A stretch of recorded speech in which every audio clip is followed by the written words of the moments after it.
Formation politique. Pourquoi faut-il renforcer la participation citoyenne? Formation politique. Pourquoi faut-il renforcer la participation citoyenne? En d'autres termes, pourquoi tout le monde devrait s'intéresser à la politique? En Côte d'Ivoire, la formation politique s'impose comme un outil essentiel pour une participation citoyenne active et informée. En comprenant mieux les enjeux et les positions du parti, je veux dire du parti politique, les membres peuvent réduire les divergences et renforcer leur engagement. La formation politique ne se limite pas donc aux seuls militants du parti, mais aussi elle concerne les citoyens, futurs leaders et candidats. Chers amis, bonjour. Germain Sewi. Que dit alors des candidats qui déclarent la politique ne m'intéresse pas ou je n'aime pas la politique? Alors, chers amis, les citoyens qui se désintéressent de la politique risquent de voir leurs intérêts négligés et leurs droits ignorés. L'inaction peut mener à des décisions défavorables impactant leur quotidien. Participer permet d'influencer les politiques publiques et de garantir une représentation équitable de leurs préoccupations. Chers amis, il faut identifier alors les besoins et les objectifs de la formation. Il faut identifier les besoins et les objectifs de la formation. La première étape d'une formation politique efficace consiste à identifier les besoins des participants. Il s'agit de comprendre les principes fondamentaux de la politique, de renforcer les compétences en leadership et en communication. En parlant de principes fondamentaux de la politique, je parle bien entendu de la séparation des pouvoirs, de l'état des droits civiques, de la représentation, de la participation citoyenne, de la transparence et de la responsabilité. Ces principes-là assurent une gouvernance équitable, protègent les libertés individuelles et garantissent, si vous voulez, que les autorités rendent des comptes aux citoyens. Chers amis, sur cette base, les objectifs de la formation sont définis. Ceux-ci peuvent aller de la sensibilisation générale à la préparation pour une carrière politique. Alors, parlons de la conception et du contenu de la formation. La conception et le contenu de la formation. Un programme de formation bien conçu aborde les thèmes, je l'ai dit, les concepts clés de la politique à travers des sessions théoriques et des ateliers pratiques.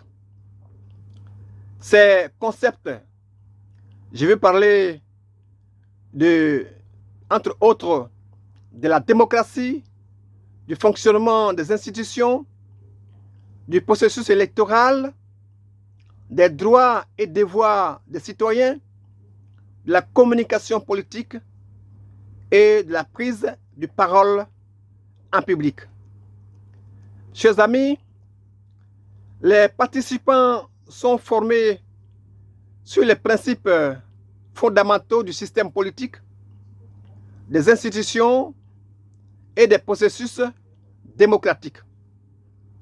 Les principes fondamentaux du système politique, ce sont la séparation des pouvoirs, le suffrage universel, l'état des droits, la représentation parlementaire, la démocratie participative et la protection des droits civiques. Chers amis, les principes fondamentaux des institutions impliquent, si vous voulez, la séparation des pouvoirs, garantissant l'indépendance législative, exécutive et judiciaire, l'état des droits, assurant que toutes les actions se conforment à la loi, la transparence, permettant un accès clair aux informations, et la responsabilité, exigeant que les institutions rendent des comptes aux citoyens. Chers amis, les principes fondamentaux des processus démocratiques, quant à eux, incluent le suffrage universel, assurant que chaque vote compte, la transparence électorale, garantissant des élections justes et ouvertes, la participation citoyenne, permettant l'implication de tous dans la prise de décision, de la protection des libertés, assurant que les droits individuels sont respectés et protégés. Chers amis, les participants apprennent également des compétences politiques essentielles telles que la communication, la négociation et la gestion des campagnes. La communication efficace, c'est par exemple maîtriser l'art du discours public. Alors, cela permet de transmettre des messages clairs et persuasifs, d'engager les électeurs, de débattre des idées politiques avec assurance et de répondre aux questions des médias, renforçant ainsi leur influence politique. Chers amis, la gestion des campagnes, il s'agit d'établir la planification stratégique de la campagne, de définir des objectifs clairs, d'identifier un public cible, de développer un message convaincant, d'organiser des événements de mobilisation, d'utiliser les médias sociaux pour amplifier la portée et d'analyser les données pour ajuster les stratégies en temps réel parce que cela assure une campagne électorale efficace. Chers amis, parlons maintenant de la sensibilisation et de la mobilisation. Sensibilisation et mobilisation. La formation politique inclut donc la sensibilisation aux enjeux sociaux et politiques actuels.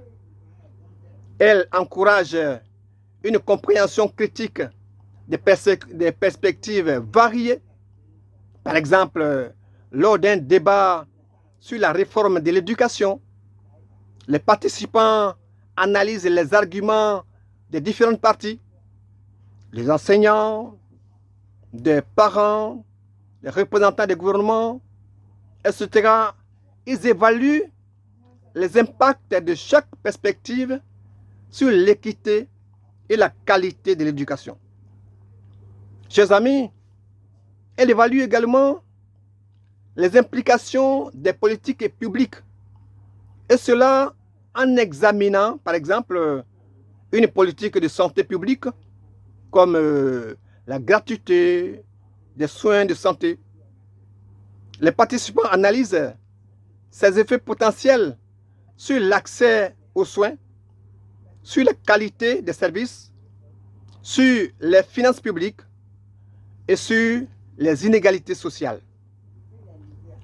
Et cela permet ainsi de comprendre les avantages et les défis de la mise en œuvre de cette politique de santé publique. Chers amis, en outre, certains programmes mettent l'accent sur la mobilisation communautaire, incitant les participants à s'engager dans leur communauté et à promouvoir le changement social. Par exemple, un programme peut organiser des ateliers sur le développement durable où les participants apprennent à lancer des initiatives locales comme, je veux dire, un jardin, du moins des jardins communautaires.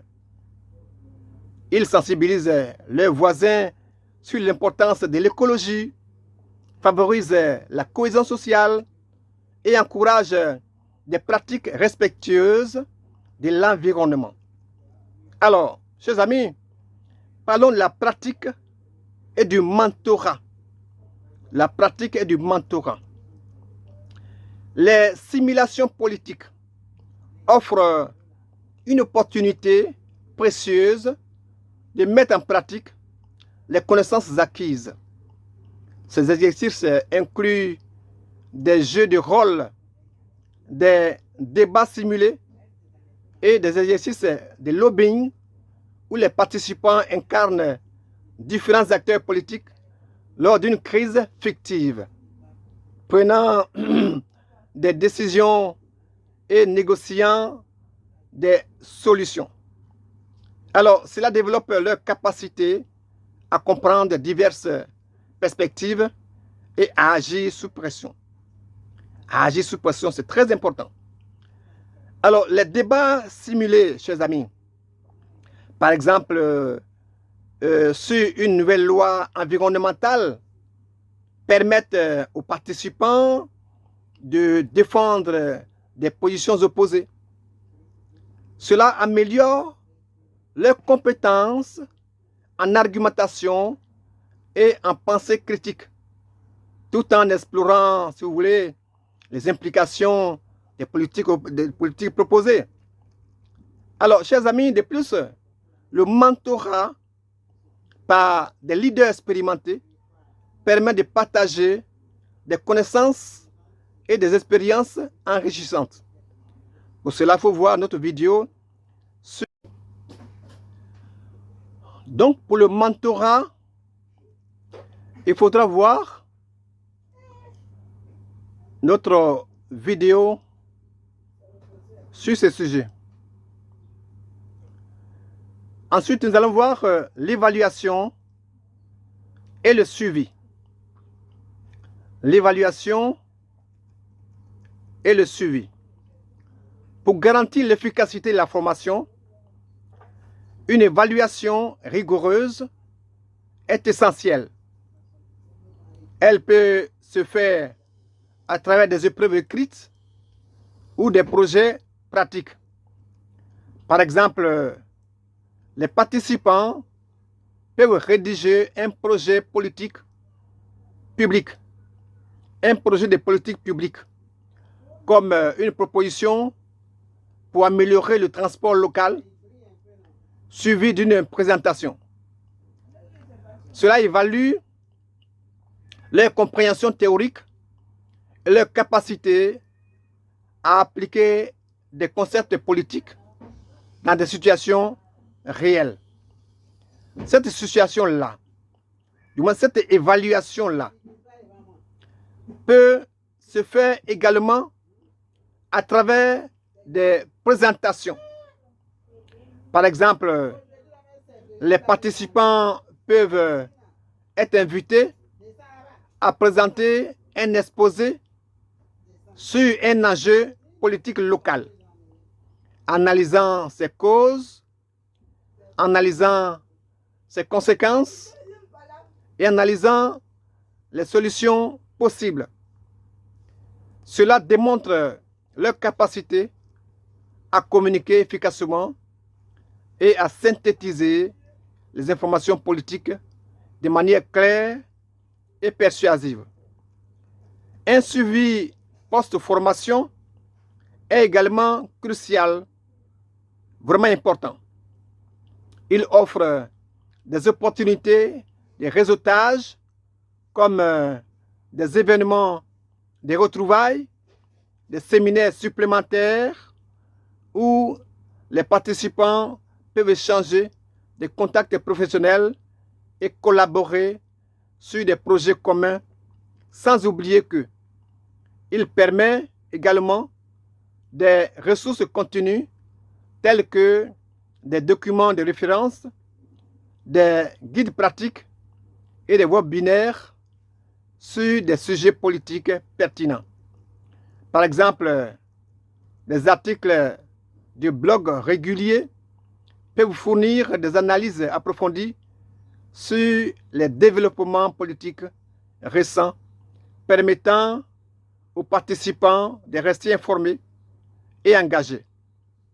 Ces interactions renforcent les liens établis pendant la formation et favorisent la création des réseaux politiques durables pour un engagement continu.